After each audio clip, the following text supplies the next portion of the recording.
मैं इस विशेष press conference में माननीय मुख्यमंत्री जी का स्वागत करता हूं, अभिनंदन करता हूं एवं उनकी ओर से हमारे मीडिया के सभी साथियों का भी स्वागत करता हूं, अभिनंदन करता हूं।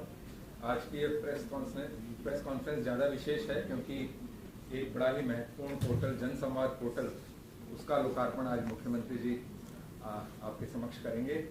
और इस पोर्टल के माध्यम से मैं आपको बतलाना चाहूँगा, जो माननीय मुख्यमंत्री जी आजकल हर ज़िले में जा रहे हैं और जो लोगों से संवाद कर रहे हैं, 3 से 4 दिन ज़िलों में रह रहे हैं, उसमें जो प्रतिवेदन माननीय मुख्यमंत्री जी को मिलते हैं, उनका लेखा जोखा इस पोर्टल के माध्यम से रखा जाएगा।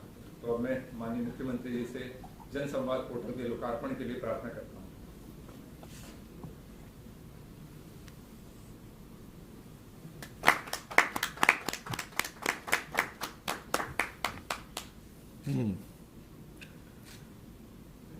तो मित्रों, आज 2 विषयों पर बात करेंगे। पहला विषय तो यही जो जन संवाद का पोर्टल है। जनता के साथ जो सरकार का एक संबंध आता है, उसमें जनता की बात सरकार तक हर विभाग की या हर मंत्री के पास, हर विधायक के माध्यम से अथवा सीधी वो बात पहुंचे और पहुंचने के बाद उसके ऊपर कार्य भी हो, क्रियान्वित कैसे हो सकती हैं, चाहे उसकी समस्याएं, ग्रीवेंसेस हैं, कंप्लेंट्स हैं, या उनकी कोई डिमांड्स हैं, या उनके कुछ सुझाव हैं। तो ऐसे किसी प्रकार का जो काम होता है, सामान्यतः एक रूटीन बना हुआ है कि सब लोग आके बताते भी हैं और लिख करके वो कागज भी देते हैं। और मैं तो स्वयं आगे बढ़ के कहता हूं कि कोई बात बतानी है तो कागज पर लिख करके दोगे, तभी उसको कहीं ना कहीं आगे कर पाएंगे। केवल बता देंगे तो बताई हुई बातें बहुत ज्यादा स्मरण में रहती नहीं है, फिर काम के प्रेशर के कारण से चीजें पिछली भूलती हैं, आगे आती चली जाती हैं। तो उसका एक सिस्टमेटिक ढंग से हमने वैसे तो पहले दिन से ही ये सारे काम शुरू किए। जब 2014 में 25 दिसंबर को हमने जो गुड गवर्नेंस डे मनाया था, उसके अंदर सीएम विंडो ये शुरू किया था। और सीएम विंडो का जैसे आप इस पर भी देख ही रहे हैं कि 11 लाख और 6,899 ये कंप्लेंट्स उस पर रिसीव हुई है, जिसमें 10,23,728 ये कंप्लेंट्स रिजॉल्व हो गई हैं। तो इस नाते से जो इन टाइम हुई वो 3,06,000 बताई जा रही है, लेकिन बहुत सी ऐसी होती है जो प्रोसेस में टाइम लगता है, वो भी रिजॉल्व हुई है लेकिन थोड़ा टाइम ज्यादा लगा है। इसी प्रकार से दूसरा एक पोर्टल जनता के लिए वो 2 बनाए थे, एक शहर के लिए अलग, गांव के लिए अलग। शहर का है नगर दर्शन, गांव का है ग्राम दर्शन। उसमें भी हर गांव का या शहर का अपने एरिया का जो नागरिक अपने ही वहां की कोई डिमांड है, उसमें मेनली डिमांड्स हैं अपने विकास के काम के लिए, छोटी बड़ी कोई उसकी शिकायत होती है, ये काम किया जाए, ये काम किया जाए, तो वो ग्राम दर्शन और नगर दर्शन में वो उसको अपलोड करते हैं। और अपलोड करने के बाद वो अपने आप डायरेक्टली डिपार्टमेंट के पास जाती है। डिपार्टमेंट के लोग उसको एनालिसिस करते हैं, उसकी फिजिबिलिटी देखते हैं, उसका एस्टिमेट तैयार कराते हैं, फिर उसको अप्रूवल कराकर उसको कंप्लीट करने का काम करते हैं। वो भी पिछले 1 साल से हमने उसमें काफ़ी किया है, उस पर भी काफ़ी प्रगति हो रही है। लेकिन शुरू में चूंकि वो नया पोर्टल था, तो उसमें विधायकों के और चुने हुए प्रतिनिधियों का भी उसमें रोल था। तो चुने हुए प्रतिनिधि हमारे पंचायतों के, ग्राम पंचायत को तो अब आकर के बने हैं, केवल विधायक रिकमेंड करते थे, अब कोई भी चुनाव प्रतिनिधि जो है उसको रिकमेंड करके भेज सकता है और उस पर काम शुरू हुए हैं। और इसी प्रकार से अब ये आज जो ये पोर्टल शुरू कर रहे हैं, इस पिछले लगभग 4 महीने से मैंने जन संवाद के जो कार्यक्रम शुरू किए हैं, पहले जिलानुसार कुछ स्थानों पर किए, 3-4 जिलों में जिले के सब लोग ऐसे कंप्लेंट्स वाले एक ही स्थान पर आते थे। 500 से लेके 800 तक ऐसे लोग आते थे, मिलते थे, अलग अलग ग्रुपों में बैठा करके, और उनकी बात हम सुनते थे। और जो लिखित कागज उनके होते थे वो फिर डीसी लेवल की जो चीजें हैं वही डिप्टी कमिश्नर उनको देते थे, वो इसको इस जन संवाद पोर्टल के ऊपर चढ़ाएंगे। और जो चंडीगढ़ के हमारे साथ होते थे, डिपार्टमेंट के नाते से जो लेके आते थे, उसको हम यहाँ चढ़ाएंगे। तो इस प्रकार का सारा कार्यक्रम हमने शुरू किया। बाद में फिर अब गांव-गांव में जाने का जो कार्यक्रम किया है, हर जिले के लगभग 15 से 15 के आसपास गाँव में मेरा जाना होता है 3 दिन लगातार। तो 3 दिन का जो मेरा अभी तक दौरा हुआ है, पहले भिवानी में हुआ, फिर पलवल में हुआ, फिर कुरुक्षेत्र में हुआ, और अब 13, 14, 15 में सिरसा जा रहा हूँ। तो इसमें भी हर गांव में 200 से लेके 400 तक लोग जो है अपनी चीजें जो है हमको बताते हैं। तो ऐसे कुल मिलाकर के हर दौरे में ये कोई 800, 1000, 1200 इतनी एप्लीकेशंस और इतने वो चीजें आती हैं, और ये सतत चलने वाला काम है। अब इसका मैकेनिज्म बनाना और मैकेनिज्म बना करके हर कागज के ऊपर उसको रिस्पॉन्ड करना और हर कागज का संज्ञान लेकर के उसकी समस्या का हल करना, इसका एक सिस्टम बनाया है और सिस्टम में से काफी चीजें हल हो रही हैं, ऐसा भी हमको लग रहा है। इस जनसंवाद पोर्टल को बनाते हुए जो इसका प्रारंभिक जिसको कहना चाहिए कौन सा वर्जन होता है जो लॉन्च करने से पहले डेमो जो उसका वर्जन है उसको हमने चालू किया है। उस डेमो वर्जन में अभी तक 3609 ऐसी एंट्रीज ये हो चुकी हैं, लेकिन अभी उसको मैंने भी लगातार उसको मैं रिव्यू भी करता हूं, जो कुछ उसमें कमी दिखती है या जो उसका जो रूट जो उसका मैप करना होता है उसकी ट्रैकिंग सिस्टम वो सारा बनवाया ताकि नीचे के अधिकारी पर भी ये चीज अपने आप पहुंच जाए और वो उसको जिसको रिजॉल्व करना है जिसने ओन किया है उसको ऑन करने के बाद टाइमलाइन वो बताते हैं कि इस काम में इतने दिन लगेंगे और वो दिन उसमें चढ़ाता है। उतने दिन के बाद फिर उसकी जिम्मेदारी होती है, उसको हम यानी उसकी जिम्मेदारी ठहराते हैं कि इतने दिन में हुआ है कि नहीं हुआ, नहीं हुआ तो उससे पूछताछ होती है। तो ये सारा एक सिस्टम बना है। इस सिस्टम के माध्यम से गांव के आम आदमी की जो समस्याएं हैं वो रिजॉल्व होंगी, उसके बताए हुए काम। इसमें किसी भी प्रकार का काम आएगा, चाहे वो ग्रीवेंस हो, चाहे वो सुझाव हो, चाहे वो डिमांड हो, इवन ट्रांसफर्स की भी कई ऐसी एप्लीकेशन लोग दे देते हैं, वो हमारे ट्रांसफर डिपार्टमेंट को चली जाती है। वो उसका ऑनलाइन है तो ऑनलाइन के हिसाब से उसको उत्तर जाता है, भी ऑनलाइन है। और जो ऑनलाइन नहीं है मैनुअल ट्रांसफर है, वो मैनुअल ट्रांसफर उसकी इच्छा के हिसाब से हम करते हैं। तो मोटे तौर पर पब्लिक यानी जो सिटीजन सेंट्रिक ये सारी चीजें हमने बनाई हैं ताकि सिटीजन कोई भी बात अपने गांव में अपने घर में बैठे बैठे हमको भेजे और हम उसका काम करके उसके घर में उसको बता सकें। और मैं समझता हूं कि इतना जो एक विस्तृत ये जो सारी योजना बनाई है हरियाणा सरकार ने, इस प्रकार की योजना मुझे नहीं लगती किसी और सरकार की भी है।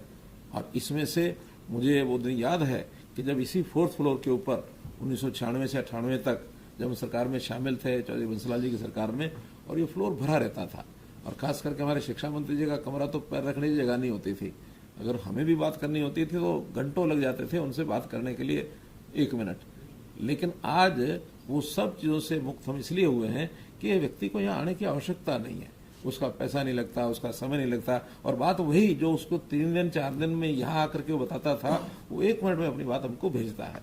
तो टेक्नोलॉजी का एक उपयोग हम करके चीजों को कर रहे हैं। और इसका जो जनसंवाद के मेरे जो कार्यक्रम चल रहे हैं जनता के 3-3 दिन के जिलानुसार, बहुत बड़ी सेटिस्फेक्शन इसके अंदर है।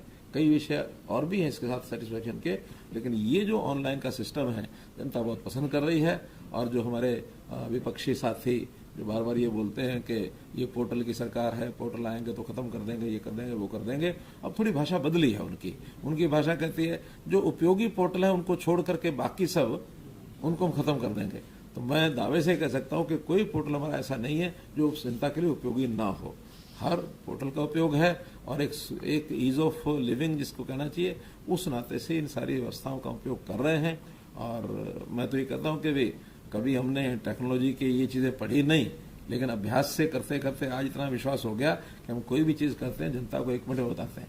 मैं हर शनिवार शाम को 5 बजे जनता के किसी एक वर्ग से, और उनकी संख्या 10 से 15 हजार होती है, ज्यादा नहीं होती है, उन सबसे सीधा ऑडियो कॉन्फ्रेंस करता हूं, उन सब से अपनी बात करता हूं। होता है एक ही वर्ग है, एक ही सेक्शन है, उससे बात करके और उसमें से 25, 20, 15, 25 इतने लोगों से व्यक्तिगत बात भी करता हूं।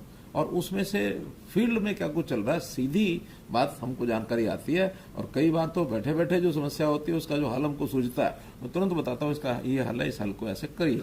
जो अधिकारी होते हैं वो सब सुन रहे होते हैं उसको, संबंधित विभाग के अधिकारी, सभी डिप्टी कमिश्नर्स, सभी विधायक और सभी हमारे पार्टियों के जो कार्यकर्ता है उनको भी हम जोड़ के रखते हैं। केवल उन्होंने सुनना होता है, लेकिन जो जनता है जिसको संपर्क करना वो केवल 2 वे होते हैं, बाकी सब 1 वे होते हैं।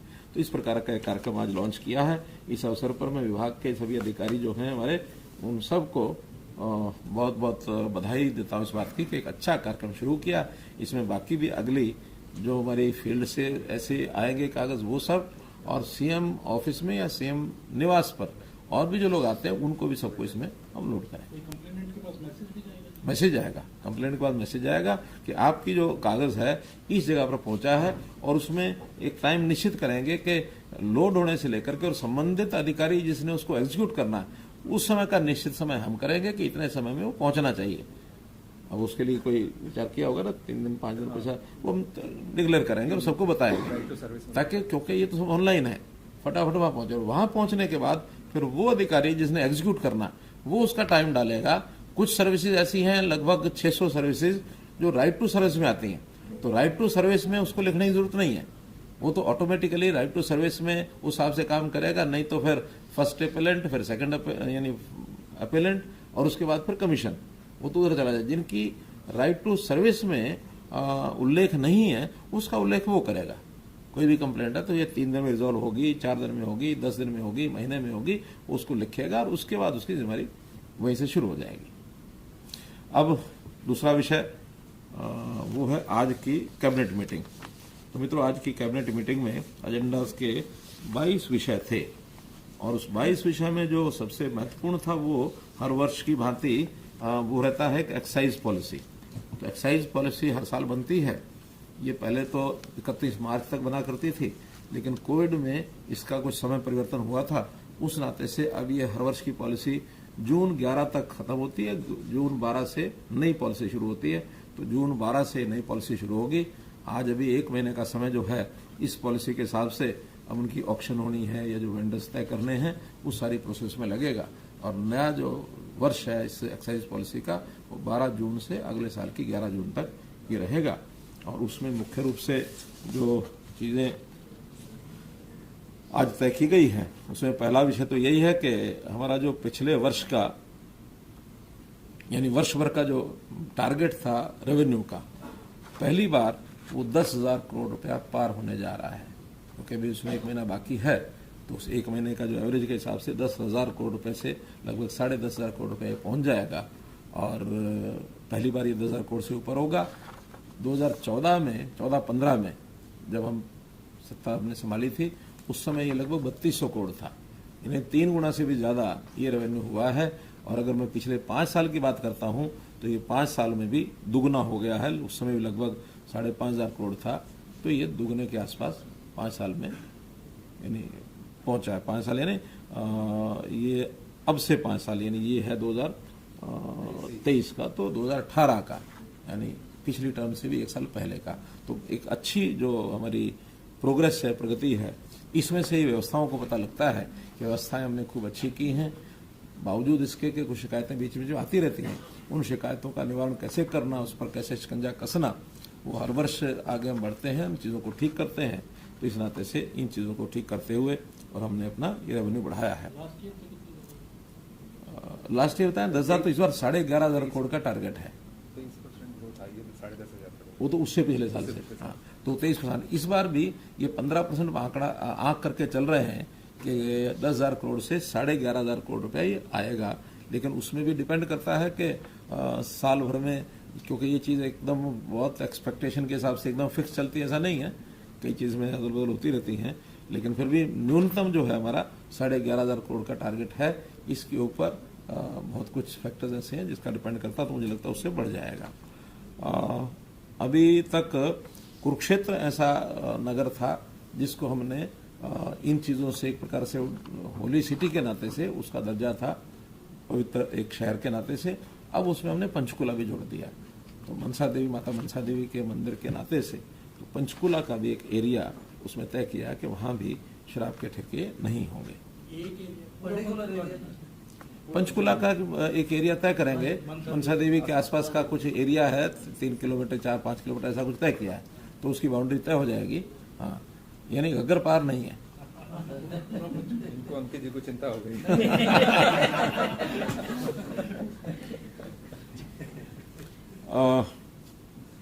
इसी में इस बार का जो कुल अधिकतम संख्या जो पिछले बार डीलर्स जो बने थे हमारे रिटेल की दुकानें, वो 2500 के आसपास थी। इस बार हमने टारगेट 2400 का रखा है, 100 कम रहेंगे। बहुत जगह से ऐसी डिमांड्स आ रही हैं कि गांव में उनमें ठेके न खोले जाएं। उन डिमांड्स को ध्यान में रखते हुए तो आंकड़ा ये लगभग 2400 तक जाएगा। और तो हम उसमें कुछ ना कुछ कमी कर रहे हैं, ज़्यादा नहीं कर रहे हैं, लोगों की डिमांड के हिसाब से।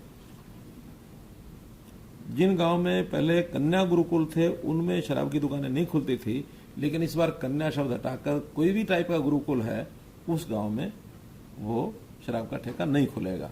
तो कुछ गांव तो इसलिए भी कट जाएंगे। और अगर आगे किसी गांव में शराब नहीं लोग चाहते हैं तो उनका प्रस्ताव आना और ये करना वो करना, उसकी वजह सिंपल रास्ता ये है कि एक गुरुकुल का स्कूल शुरू करें तो शराब का ठेका अपने आप बंद हो जाएगा।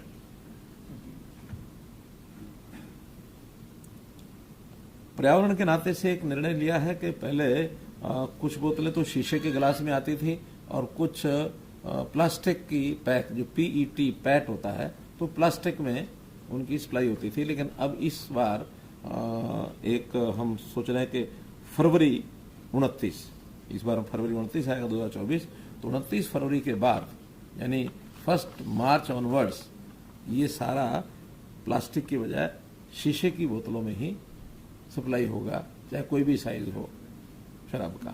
तो इसलिए पर्यावरण के नाते से नो प्लास्टिक, इस नाते से इसको हम आगे बढ़ा रहे हैं।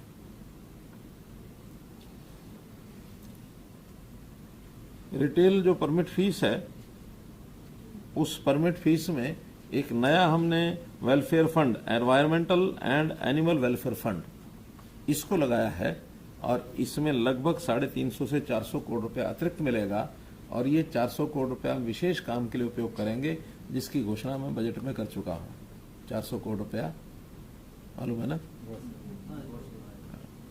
इसीलिए एनिमल वेलफेयर फंड, हाँ, इस नाते से वो 400 करोड़ का हम उपयोग करेंगे ताकि हम ऐसे जो बेसहारा पशुधन है उसको सड़कों से मानो उसको वहाँ से उठा करके और कहीं ना कहीं उनके लिए आहते बनाए जाएं और उसमें उनका यानी रखना, उनकी व्यवस्था, उनके चारे की, उनकी बाकी चीजें हो सकें ताकि एक बड़ी समस्या से हम निजात पा सकें। पहले गांव में 4000 की आबादी तक एक वेंड और इससे ऊपर 2 वेंड भी, यानी वेंड का मतलब जो सब वेंड यानी उपठेका, ये खोलने का प्रावधान था। उसको हमने 2 की बजाय 1 ही कर दिया है कि 1 ही सब वेंड होगा गांव में, 2 नहीं होंगे। तो इसलिए इस पर भी थोड़ा हमने कंट्रोल किया है। इस नाते से आज एक विषय ये था। दूसरे विषय जो उल्लेखनीय हैं, जो आपके सामने उल्लेख करना चाहूंगा, उसके अंदर पहला तो एक पंजाब पुलिस नियम 1934 में एक फंड बना हुआ था और उस फंड का नाम था handy side fund, Sanders fund. ये 2 फंड चल रहे थे जो पुलिस के पास होते थे। अब नाम रखे हुए किसी का कभी ध्यान नहीं गया। और ये फंड्स कौन से हैं जिनके नाम से रखे हुए हैं? जलियांवाला बाग में जो सैंडर्स का नाम आता है उसके नाम से, अंग्रेजों के नाम से फंड चल रहे थे। तो हमने इसका एतराज जताया कि इस प्रकार के फंड्स का क्या मतलब हुआ। इसलिए आज विधिवत उन दोनों फंड्स के समाप्त करके और सारा जो पुलिस का फंड आता है उसमें भी जो होगा बाकी होगा तो पुलिस वेलफेयर फंड जो होता है उसी में डाला जाएगा। इसलिए 2 हैंडीसाइड फंड और सैंडर्स फंड, इनको समाप्त किया गया है। एक हमने डायरेक्टरेट ऑफ स्टेट ऑडिट ये बनाया है। अभी तक जो सीएजी यानी जो अटॉर्नी जनरल, जो ऑडिटर जनरल का एक ऑफिस होता है, वो सभी स्टेट्स के फंड्स का ऑडिट करता है, लेकिन उसमें लोकल जो बॉडीज हैं उसका ऑडिट शामिल नहीं होता। हम स्पेशली कहें तब को जाके करते हैं, अन्यथा नहीं। अब हमने एक अपना लोकल जो ऑडिट फंड है वो बनाया, स्टेट ऑडिट फंड। तो स्टेट ऑडिट फंड में अब उसके अंदर चाहे विश्वविद्यालय हैं, चाहे हमारी कोऑपरेटिव जो सोसाइटीज हैं, बोर्ड्स हैं, कॉरपोरेशंस हैं, जितने हमारे स्थानीय अथॉरिटीज हैं, और इन सब पीएसयूज जो स्टेट गवर्नमेंट के हैं वो, और स्टेट गवर्नमेंट के द्वारा किसी प्रकार की जो हम वित्त पोषित करते हैं, उनको कोई भी हम अनुदान देते हैं, उसमें स्थानीय इकाई भी आ गई, पंचायतें भी, नगर पालिका है, नगर परिषद है, नगर निगम, जिला परिषद, ये सब इकाइयों का भी अब ऑडिट, ये जो स्टेट ऑडिट अथॉरिटी ये करेगी। डिपार्टमेंट, स्टेट ऑडिट डिपार्टमेंट के माध्यम से ये सब होगा। तो इसके लिए अलग से व्यवस्था ये बनाई जाएगी, ये भी हमने। और ये फेसलेस ऑडिट होगा जो आईटी पोर्टल के माध्यम से ज्यादातर स्थानों पर, जैसे खास करके हमने जो हरियाणा इंजीनियरिंग वर्क्स पोर्टल जो बनाया है, उस पोर्टल का भी ऑडिट, वो कहीं का भी ऑडिट, कहीं दूसरे स्थान का ऑडिट भी ऑटोमेटिक कर सकता है। वो अचानक उनको किसी भी स्थान का और कंप्यूटर के द्वारा ही असाइनमेंट मिलेगी कि आपने इस जगह के सारे ऑडिट को करना है। मानो एक ऑडिटर अंबाला में बैठा हुआ, वो पलवल का भी ऑडिट कर सकता है। एक झज्जर में बैठा हुआ ऑडिटर कैथल के लोगों, कैथल के अकाउंट्स का भी ऑडिट कर सकता है। तो सब ऑनलाइन ऑडिट होगा। इससे एक सिस्टम में पारदर्शिता और जवाबदेही ये सुनिश्चित होगी। फिर इसके बाद एक है गांव के अंदर जो हमने ग्राम सचिव लगाए हुए थे, वो ग्राम सचिव उनकी पदों की संख्या भी कम थी अभी तक, उन संख्या को बढ़ा दिया गया है और वास्तव में तो उनकी एक्चुअल संख्या वो भी कोई 2000 से आसपास, उससे भी कम थी, 1800 के आसपास। नई भर्ती करके ये 4487 संख्या काडर की ये कर दी गई है और अब 3 तरह की उनकी काडर बनेगा। एक तो जो पहले से हैं लगे हुए ग्राम सचिव जिनकी क्वालिफिकेशन +2 है, उनको ग्राम सचिव 1 कहा जाएगा। उसमें नई भर्ती भी होगी और अभी भी जो ग्रेजुएट्स हैं, ग्रेजुएट्स एंड कंप्यूटर का जो जानने वाले हैं, उनको सबको काडर 2 में रखा जाएगा, ग्राम सचिव 2, ताकि नीचे वालों की प्रमोशन होकर चले जाएंगे। नई भर्ती भी वो सारी अब ग्राम सचिव 2 की ही होगी, जिसमें ग्रेजुएट विद कंप्यूटर ये अनिवार्य होगा।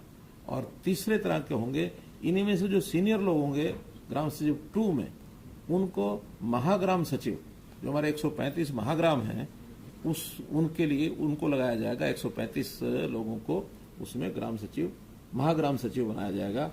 और इस प्रकार से 3 कैडर ग्राम सचिव के होंगे। इससे गांव का जो काम है, जैसे जैसे हम विकेंद्रीकरण कर रहे हैं, ग्रामों को और बाकी सब लोगों को जो अधिकार अधिक दिए जाते हैं, उनको कामों का बंटवारा करके उनके जिम्मे काम भी ज्यादा लगाए जा रहे हैं, बजट भी ज्यादा दे रहे हैं, तो इन ग्राम सचिवों का भी अपना रोल हो जाएगा।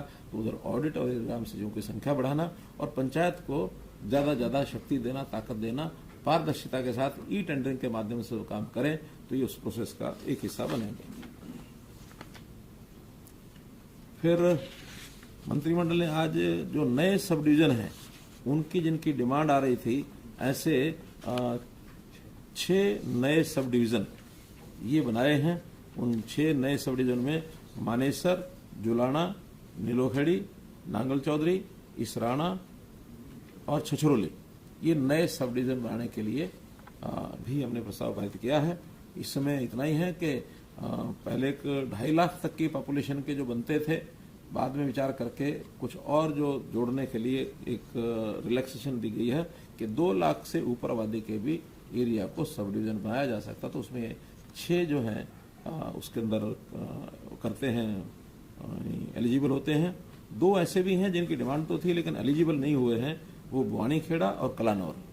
उनकी जनसंख्या अभी भी कम बैठती है, आसपास के गांव जो बाकी हैं उनकी सहमति नहीं अभी बनी है, तो जैसे उनकी भी जनसंख्या पूरी होगी तो उस पर विचार किया जाएगा।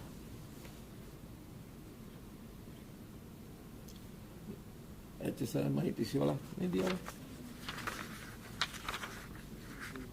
अच्छा, एक हमारे जो पुराने एम्प्लॉइज जो रिटायर हो चुके हैं, रिटायर क्या हुआ है, HSMITC, जिसको हमने डिपार्टमेंट को ही खत्म करके और उनको एक प्रकार से रिटायरमेंट उनकी हो गई थी, तो बहुत पहले उनको पेंशन का पैसा जो उनका EPF वगैरह या और जो चीज़ें थी, उतना ही पैसा बहुत कम मिलता था, 2000-2500 के आसपास मिलता था। और उन लोगों ने, किसी ने चेक नहीं किया, उन लोगों ने ओल्ड एज पेंशन भी लेनी शुरू कर दी थी। नियम ये होता है कि या तो ओल्ड एज पेंशन मिलेगी या कोई दूसरी पेंशन है तो वो मिलेगी। अब चूंकि वो भी बहुत कम थी और ये भी उस समय तो 1000, 1200, 1500 रही होगी, उससे भी कम रही होगी, क्योंकि एम्प्लॉय रिटायर हुए थे 2006-08 में उनको शायद बंद कर दिया गया था, तो उस समय ओल्ड एज पेंशन भी बहुत कम थी। लेकिन फिर भी कुछ लोगों ने वो लेनी शुरू कर दी, इधर से ये भी ले रहे थे। किसी एक समय में डिपार्टमेंट ने विचार किया कि जब 2 जगह है तो एक जगह का पैसा वापस लिया जाए, और वो पैसा लगभग 15-16 करोड़ रुपया बन गया था। बाद में उन लोगों ने रिकमेंड किया कि हमारे 2-2.5 हज़ार रुपया है, हमको ओल्ड एज पेंशन भी नहीं मिलती और हमें यहाँ से भी कुछ मिलता नहीं है, तो उनको हमने 6,000 से लेकर 20,000 रुपये तक मानधन देना शुरू किया। ऐसे जो रिटायर्ड एम्प्लॉय थे, ये लगभग 800 के आसपास थे, तो ऐसे लोगों को 6,000 से लेकर और 20,000 रुपये तक ये पैसा दिया। उधर से रिकवरी डाल दी गई थी, डिपार्टमेंट रिकवरी डाली कि 2 जगह ले रहे इसलिए वापस करो। एक समय ऐसा आया कि डिपार्टमेंट ने वो जो उनको 2,500 जो ले रहे थे उनकी ये बंद कर दी, 6,000 से लेकर 20,000 तक, 1 साल का वो उनका बंद रहा। तो जब समस्या ध्यान में आई तो आज हमने उसको रिजोल्व कर दिया है कि जो पिछला उनका बकाया है 6,000 से 20,000 जो हमने तय किया था 1/10/20 से, वो 1/10/20 से उनका जो एरियर बचा हुआ वो सारा उनको मिलेगा। और जो पहले रिकवरी बनती है उस रिकवरी में भी जो उस 1/10/2020 से पहले 1 साल का उतना ही रिकवर करेंगे, यानी 1/10/19 से 1/10/20 के बीच में जो लिया या 1/10/20 के बाद भी जो लिया वही रिकवर करेंगे विदाउट इंटरेस्ट। और उससे पहले का चाहे वो ओरिजिनल अमाउंट है चाहे इंटरेस्ट है वो सब छोड़ दिया है, ताकि एक सुविधाजनक तरीके से लगभग 2000 एवरेज भी अगर हो तो एक साल का 22-24 हज़ार बनता है, तो किसी का 20,000 किसी का 22,000, तो 20-22 हज़ार रुपया उनका जो एरियर बनेगा वो निकाल करके बाकी पैसा उनको देकर पुनः उनकी 6,000 से 20,000 वो चालू हो जाएगी। इस एक प्रकार से जो एक विवाद सा था उसका सोल्यूशन किया है। तो उनको हमने ये पेंशन की राहत जो रिकवरेबल अमाउंट थी उसको वेव करके और ये हमने दिया है। इसी प्रकार जो हमारी एग्री बिजनेस और फूड प्रोसेसिंग पॉलिसी उसमें भी थोड़ा और राहत देते हुए कि कुछ 4 उसके पार्ट थे, उसमें 2 पार्ट्स में तो काफी लोगों की डिमांड थी, लेकिन 2 भाग ऐसे थे जिसकी डिमांड उसकी नहीं आ रही थी। तो जो बजट 2 पार्ट्स का जहां डिमांड नहीं थी उसका भी परिवर्तन करके जिनकी डिमांड थी उसमें डाल करके और उसको पूरा कर दिया गया है। तो बैकवर्ड फॉरवर्ड लिंकेज स्कीम के अंतर्गत 25 योजनाएं जो हैं उनमें और एक 15 अतिरिक्त योजनाएं ये स्थापित की जाएंगी, जिसमें इंटीग्रेटेड कोल्ड चेन और वैल्यू एडिशन स्कीम, ताकि वो जो एग्रो बिजनेस है उसके अंदर वैल्यू एडिशन करने के जो प्रावधान है और उसमें चेन सप्लाई का जो सिस्टम है उसको और मजबूत किया जाए। तो ये 160 रुपए का बजट जो उधर ट्रांसफर किया और इसमें भी लगभग 3500 करोड़ रुपए का और निवेश आएगा, जिसमें 20,000 लोगों को रोजगार ये और मिलेगा। तो इस प्रकार से जो खाद्य संस्करण परियोजना है इसको बढ़ावा देने के लिए एक प्रस्ताव हमारे इंडस्ट्री डिपार्टमेंट का और एग्रीकल्चर डिपार्टमेंट का ये था। फिर इसी प्रकार से इंडस्ट्रियल कॉलोनी, उस इंडस्ट्रियल कॉलोनी में भी थोड़ा परिवर्तन किया है कि पहले 50 एकड़ तक की जो कॉलोनी थी उसके अंदर एक 20% का और मिक्स लैंड यूज का एक प्रावधान था। अब हमने 50 एकड़ की बजाय उसको 25 एकड़ कर दिया कि 25 एकड़ में 20% और 50 एकड़ में 25% कर दिया, अर्थात एक 5% की वृद्धि उत्तरोत्तर और आगे जो बड़ी इंडस्ट्री एरियाज हैं उनको 5% मिक्स लैंड यूज इसका लाभ ज्यादा मिलेगा, ताकि उनको वायबल हो जाए, क्योंकि जितना मिक्स लैंड यूज होगा उसमें उनका वायबिलिटी बढ़ती है। तो इस नाते से वो एक प्रावधान ये किया गया है। एक विषय बहुत दिनों से लटका था, वो था रोहतक में पैरावर की जमीन। हमने इसको देखा ही होगा कि कितना विवाद उसका बना है। कोई नहीं, वो करे, दिक्कत नहीं है, लेकिन ये विषय तो एक तरीके से आखिर सरकारी सिस्टम बिना तरीके के होता नहीं। वो तो ये कहते हैं ना अजीब करके जाओ, हमारे तो स्टेज पर देके जाओ। अब ये सरकारी सिस्टम ऐसे नहीं होते, बहुत मुश्किल से उन चीज़ों को ठीक किया है। पहले तो जो 33 वर्ष की लीज 2008 में शुरू हुई थी और वो 2041 में खत्म होनी थी, अब हमने पिछला उसको क्योंकि रद्द हो चुकी थी, इसलिए अब 2023 से आज से 33 साल की लीज उनको हो जाएगी। तो ये 2056 में जाकर के खत्म होगी। तो इसलिए वो एक 15 साल का उनको लाभ ये मिल जाएगा कि वो आज से वो शुरू हो गई है। और दूसरा, उसमें जमीन जो थी वो 3 टुकड़ों में थी पहले, क्योंकि पैरावर गांव की जमीन अब वो कारपोरेशन में आ गई है। तो 3 टुकड़ों में अब उनकी जमीन को इकट्ठा कर दिया गया, एक चौरस उसकी शेप दे दी गई है। और जो ऊपर से बिजली की तारों की हैवी जो कनेक्शन होता है हाई टेंशन की जमीन को बाहर निकाल करके उनको जो साफ जमीन है, क्लियर लैंड, वो उनको दे दी गई है। इसलिए उसका भी उसमें मामला ठीक कर दिया गया। और अब उनकी जो है नया म्यूनिसिपल कॉर्पोरेशन रोहतक नया एक उनके साथ एग्रीमेंट करेंगे और उस एग्रीमेंट लीज एग्रीमेंट में 33 साल का हो जाएगा। फिर उसके बाद उनका काम शुरू है, वो अपने जो भी प्रावधान करना एजुकेशन के लिए, वो एजुकेशन का अपना, क्योंकि गौड़ ब्राह्मण प्रचारणी सभा बनी हुई है, तो गौड़ ब्राह्मण प्रचारणी सभा उसके अंदर अपना निर्माण करने के लिए पहले शुरू की पॉलिसी जो 2008 में थी उसमें 2 साल का प्रावधान था कि 2 साल के अंदर उनको बनाना था और 2 साल की एक्सटेंशन थी। अब नई उसमें हमने स्कीम में कहा है कि 5 साल में बना सकते हैं और 5 साल के बाद और 5 साल का भी एक्सटेंशन का प्रावधान उनका किया है। तो इसलिए क्योंकि आखिर संस्थाएं हैं, संस्थाओं को पैसा इकट्ठा करना, बनाना करोड़ों रुपए का काम है, कोई छोटा तो है नहीं। और उस सारे को करने के लिए उनको एक समय की सुविधा और ज़्यादा दी जाए। तो ये आज एक विधिवत तौर पर इसको, लैंड कितनी है टोटल सर? कुल 15 एकड़ है, 15 समथिंग है। तो उसमें भी अभी तक HSVP ने उसमें बीच में एक्वायर कर ली थी 12.5 एकड़, वो 12.5 एकड़ वापस जो है कारपोरेशन को कर दिए। तो टोटल 15 एकड़ कारपोरेशन जो है उनके साथ लीज करके उनको दे देगी। 2 लाख रुपया टोटल मिला के लीज की राशि होगी वार्षिक, और 5% हर साल उसमें वृद्धि होती रहेगी। तो ये सीधे मान लिया जाए कि उनको चली गई है? अभी यहाँ से मंत्रिमंडल ने फैसला कर दिया, अब तो एक विधिवत उनके साथ एग्रीमेंट, लीज एग्रीमेंट होना, वो कॉर्पोरेशन करेगा। 33 साल, आज से 33 56, यानी वो 2008 से पहले 33 साल था, वो रद्द करके अब 2023 से 33 साल 2056 तक हो गया।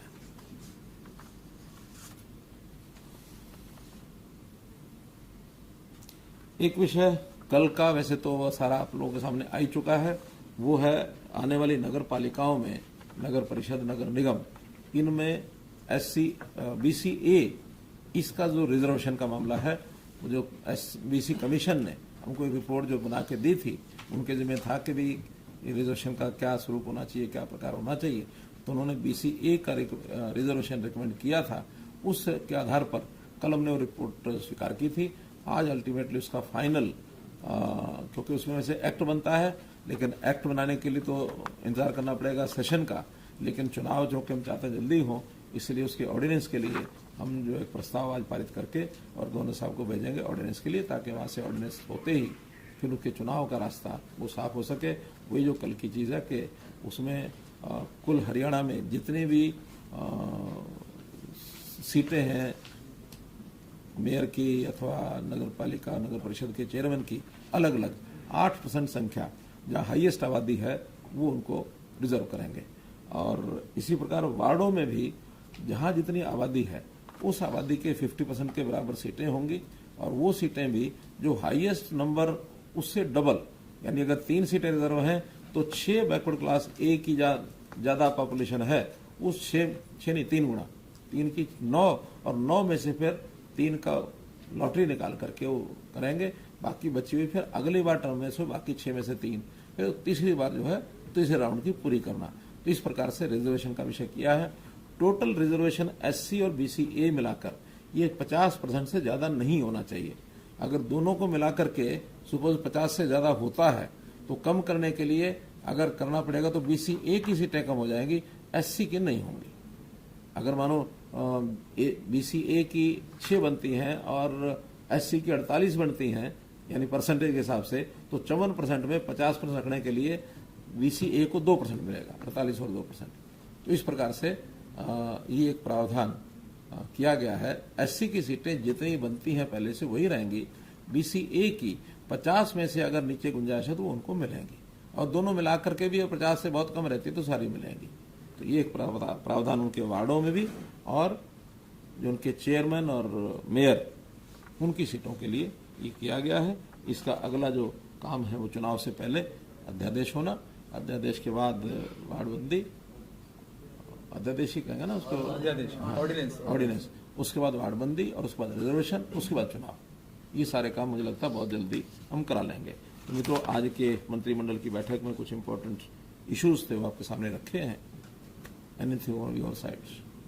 सर, एक बहुत पहले आपने एक बोर्ड बनाया था पुजारी की ओर, उसका क्या स्टेटस है और अभी तक कहाँ तक? उसका एक नोटिफिकेशन होना शेष है, तो हमने बता रखा है कि उसके अंदर LR से और उनसे वेट करा करके हम AG साहब से उसके अंदर, क्योंकि नया है पहली बार बना रहे हैं, उसमें बहुत से सुझाव आए हैं, हम सुझावों को मिला करके उसको जल्दी बना के उसमें अभी एक, मैं जब गया था अपने महंत जो गोरक्षनाथ जी के, तो उनको जो जोगी समाज के ऐसे जो उनके मंदिरों में जोगी पुरोहित हैं उनको भी उसमें विशेष तौर पर जोड़ा है। हालांकि वैसे पुरोहित में आ ही जाते हैं वो, लेकिन उन्होंने कहा कि जोगी नाम से जोड़े, तो हमने जोड़ दिया। केरला फिल्म को तमाम राज्यों में टैक्स फ्री कर दिया गया है, हरियाणा में भी सर टैक्स फ्री होगी? अभी मैंने उनको कहा है कि एक बार टीम बैठ करके देखेगी उसको, और देखने के बाद कितना उसमें लोगों के लिए आकर्षण है, लोगों के लाभदायक है। वैसे तो उसको टैक्स फ्री ना करें या करें, कोई अंतर इसलिए नहीं पड़ता कि जिन्होंने देखना खूब डट के वो देख रहे हैं और अच्छा खासा पैसा उसमें से आ रहा है। तो इसलिए टैक्स फ्री करेंगे तो कुछ ज्यादा लोग देखेंगे ऐसा नहीं है। तो उसका चार्म पहले से है, करना होगा तो जो पहले देख लें लोग, उसके बाद कुछ समय बाद कर देंगे, उसमें क्या है। अब मैंने देखी नहीं है, मैं देख लेता तो शायद जल्दी उसका कोई ना कोई कमेंट कर देता हूँ, मैंने देखी नहीं।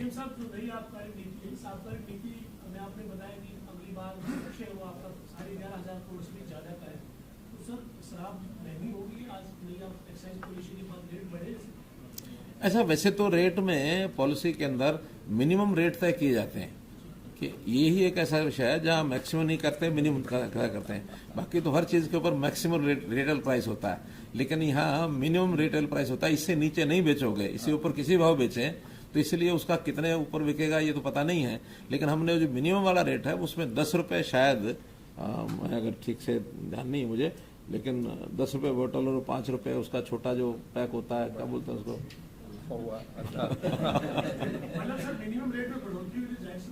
हाँ तो 5-10 रुपये। हाँ, क्योंकि स्वाभाविक है कि उसके अंदर अगर बढ़ेगा तभी वो ऑक्शन में कुछ ज्यादा आएगा तो उसी में से आएगा, जेब से।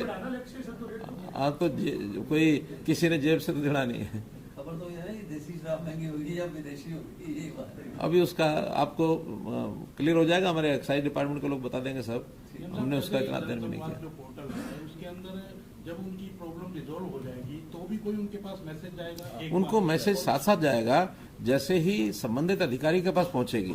बीच की प्रोसेस में तो नहीं है मार्क कर दिया या चलेगा तो 3-4 दिन नहीं, लेकिन जैसे वो संबंधित अधिकारी के पास जिन्हें सॉल्व करना है उसके पास पहुंचते ही उसका मैसेज जाएगा। उसके बाद जैसे उसमें से कोई प्रोग्रेस होती है तो प्रोग्रेस के कुछ स्टेप्स होंगे, उस स्टेप्स में उनको जानकारी मिलेगी। जैसे फीडबैक कॉल भी जाती है, कोई ऐसा भी अरेंजमेंट करेंगे कि नहीं, अभी कॉल नहीं जाएगी, बड़ी संख्या है तो वो तो फिर बाद में अगर किसी की शिकायत फिर भी बचती है उसके लिए कोई संपर्क करना होगा तो करेंगे। अदरवाइज तो एक सिंपल प्रोसेस में जो जो चीजें सॉल्व होती जाएंगी वो सब उनको बताते जाएं। सर क्या इसमें ऐसा भी होगा कि जिसने कंप्लेंट की है उसको जैसे मैसेज जाएगा, कोई नंबर ही जाएगा, उससे वो ट्रैक कर सके बाद में हाँ, मेल कहाँ जा रही है? कर सकता। मणिपुर को जिस तरीके से विद्यार्थी वहाँ पर फंसे हुए हैं उसको लेकर काफी अच्छा आपने एक तरीके से शेड्यूल सब 16 विद्यार्थियों के साथ, उसमें से 5 तो कल रात को आ गए थे।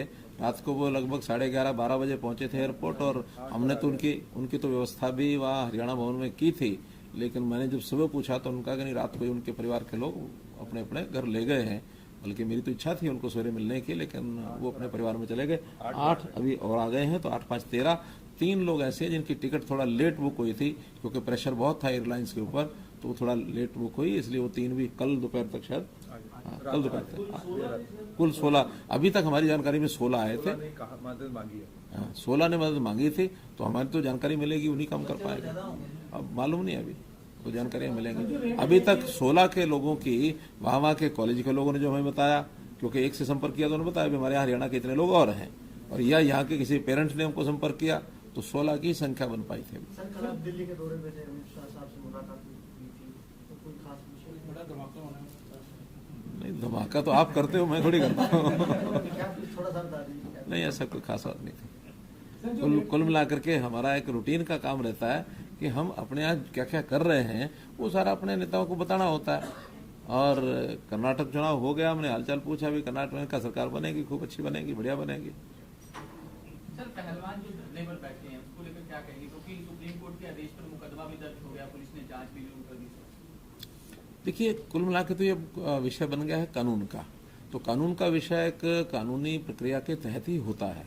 मुझे लगता है कि कानूनी प्रक्रिया शुरू हो चुकी है, उनके खिलाफ FIR भी हो गई है, 2 FIR हुए ब्रदर, और दोनों में जो पुलिस अपना संज्ञान ले रही है, और जरूर उसका कोई ना कोई निर्णय जल्दी होगा। और मैं तो खिलाड़ियों से अपील करूंगा कि अब इस विषय को एक सीमा से आगे ना बढ़ाएं, क्योंकि जो रेसलर्स की जो क्या फेडरेशन है, क्या नाम उसका, WFI, wrestlers federation of India, तो उसके अब नए चुनाव होने वाले हैं, इसलिए उनका तो वैसे भी कोई रोल रहा नहीं है, और उसमें कोई ना कोई विषय जल्दी निकलेगा। बीच में कई लोग लगे हैं जो उसका कोई रात निकालने के लिए बातचीत कर रहे हैं। मुझे निकलता है कि 1-2 दिन में रास्ता निकल आएगा। सर, जो रेट तय किए जाएंगे शराब के, पड़ोसी राज्यों में दिल्ली और पंजाब की बात करें तो वहाँ पर रेट कम किए गए हैं, तो क्या हरियाणा में जो रेट होंगे उनसे ज्यादा गैप हो जाएगा या गैप कम रहेगा? अलग अलग आइटम्स हैं, तो कुछ आइटम्स का हमारे पड़ोसी राज्यों में हमारे से भी ज्यादा है, कुछ का हमारे से कम है। वो अपना अपना देखते हैं कि जो वहाँ किस कैटेगरी के लोग क्या कंज्यूम करते हैं, तो कैटेगरी वाइज ही करते हैं। जो मुझे जानकारी मिली है, जो छोटा पैक होता है ना, सबसे छोटा पैक, वो पंजाब में ज्यादा बिकता है, तो उन्होंने उसको महंगा कर दिया है। तो जो उनके यहाँ कम बिकता है उसको सस्ता करते हैं। तो ये तो मार्केट डिमांड एंड सप्लाई का विषय होता है। हर प्रदेश कभी नहीं चाहता कि उसका रेवेन्यू कम हो जाए, तो रेवेन्यू को ठीक करने के लिए वहाँ की डिमांड सप्लाई और किस लेवल, किस टाइप के लोग हैं वहाँ, कौन सा ज्यादा लोगों की इच्छा और ऑप्शन रहती है, उसके हिसाब से चलता है। अब कहीं अंग्रेजी का सिस्टम ज्यादा है, कहीं देसी का सिस्टम ज्यादा है, कहीं छोटा सिस्टम ज्यादा है, कहीं बड़ा सिस्टम ज्यादा है। तो ये अध्ययन मेरा नहीं है, आप लोगों का किसी का हो तो मुझे पता नहीं, लेकिन मुझे इतना पता है कि रेवेन्यू पिछली बार से 1000 करोड़ रुपया 1500 करोड़ रुपया ज्यादा ही आएगा।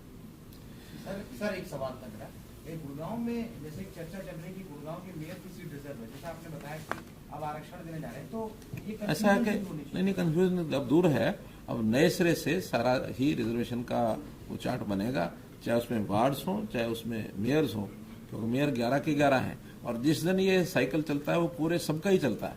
चुनाव भले 3 का है, लेकिन अभी जो 8 का चुनाव नहीं है, लेकिन जिस दिन रिजर्वेशन का नया सिस्टम बनता है 11 के 11 का बनेगा।